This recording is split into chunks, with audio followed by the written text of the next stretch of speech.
In this video, we are going to add the final cinematic touches. Currently, you can see that I'm in my last spike layered composition, the Photoshop file composition. I've managed to fill in the gaps and use the content-aware fill where needed. So if I come here to Custom View 1, there aren't too many gaps to be seen. Come back here to Active Camera. I'm going to come over here to this demo composition that we created in the last video. And you can see there is our last spike layered composition and the camera that we made. And what we're going to do is we are going to animate our camera and then add some layered film grain and other film ephemera. And finally, we'll add a couple of effects so that we can simulate an old-time camera feel. Let's do the camera animation first. Now, whenever I'm animating a camera, I always want to think about the starting position and the end position first. In fact, the ending position is probably even more important than where you start from. In this case, I want the camera to see roughly what I'm seeing right now. If I need to make some adjustments, however, I can choose my camera tool and make some modifications till I get my composition framed up the way I would like it to be seen at the end of the camera movement. This is looking pretty good to me. The next thing I need to consider is when do I want my camera to begin and end its movements? I know that I want it to begin its movements right at the beginning of my timeline, but I want it to end its movement roughly about here at the 4.5 second point. As you can see, there is a bit of animation that has been added to his arms as the hammer comes down like so. So with that determined, I'm going to reveal the position property of my camera.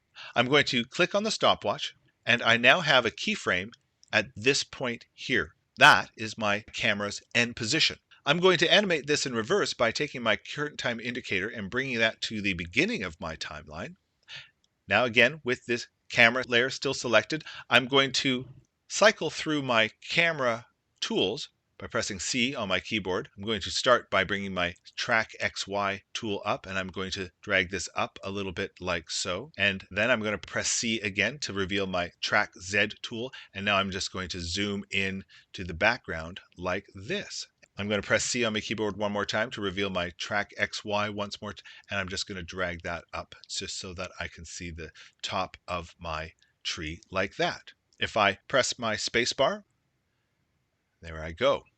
Now you can see that right now the camera movement is using linear keyframes. But I think I want to add a little bit of easing to the end of this movement so that the camera comes into its resting position with a little bit more ease. So remember how we do that. We're just going to select these two keyframes, and I want to do an ease out, which is this bottom slider here. Drag that, not all the way, I'm just going to drag it to about just past the midpoint. Okay, let's see what that looks like.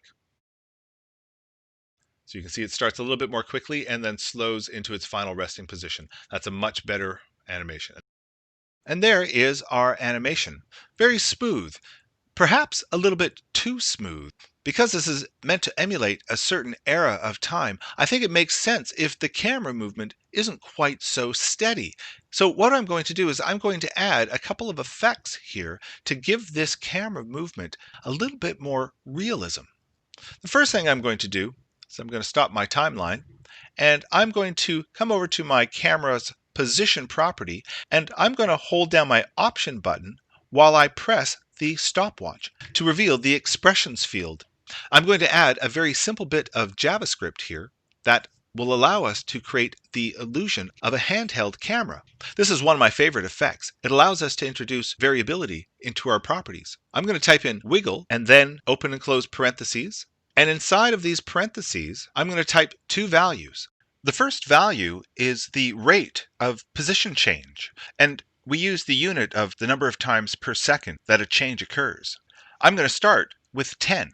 10 times per second, we are going to see a position change. I'm going to put a comma here, and this next value is how much of a position change are we going to see? Well, we're not going to see very much. In fact, I'm going to type in 10, meaning 10 pixels. This may be too much. I may have to change these values, but that's what I'm going to start with.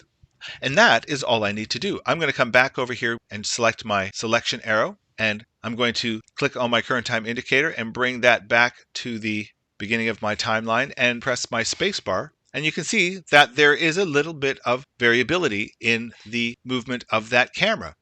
Perhaps a little bit too much. I'm going to reduce that a little bit by coming back here to this field. I'm just going to click on it.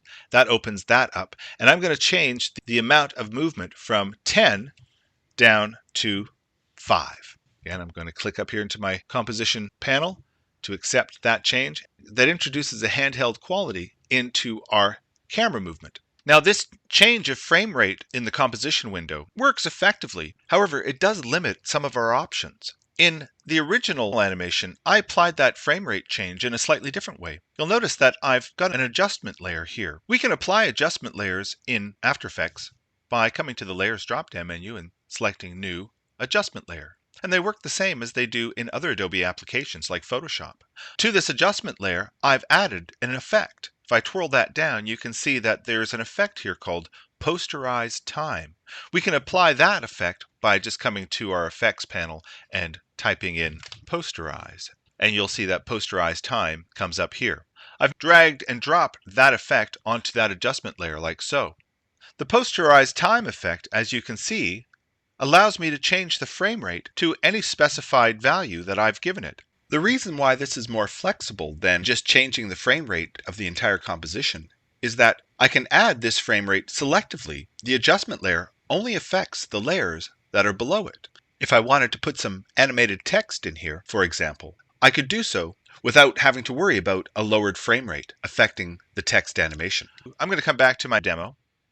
I'm going to make a couple changes to my wiggle value. I'm going to change that from 10 frames to 12 frames just to smooth that out just a little bit. Click in my composition window to accept that value. I'm going to let you decide just how much camera movement, if any, you want to apply to your camera.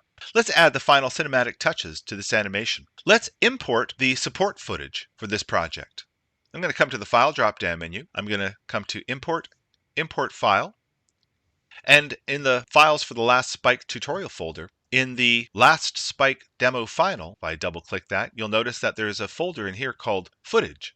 If I double-click that, you'll see that there are some what I call film ephemera, film glitches and things. What I'd like you to do is import all of these. We don't need to import the last spike layer because that is already in there. With those selected, I'm going to select Open. The one that I want to work with is this one called Footage. Drag this out. You can see it's called Footage Film Burn. I'm just going to drag that into my Layers panel just above my last spike layered composition. Now this bit of footage is the film glitch that occurs at the end. As you see here, if I scrub over top of it, you can see that we get this broken film reel effect as it flashes to white. That'll be our ending screen right there. So what I'm going to do is I'm going to position this layer indicator at the end of my animation. And again, I want the screen to be white at the end like that. So I know I have it at the right spot at that point there. Of course, this bit of footage is obscuring the layer underneath, but we can quickly fix that by coming here to the Modes section, changing our blend mode to Add.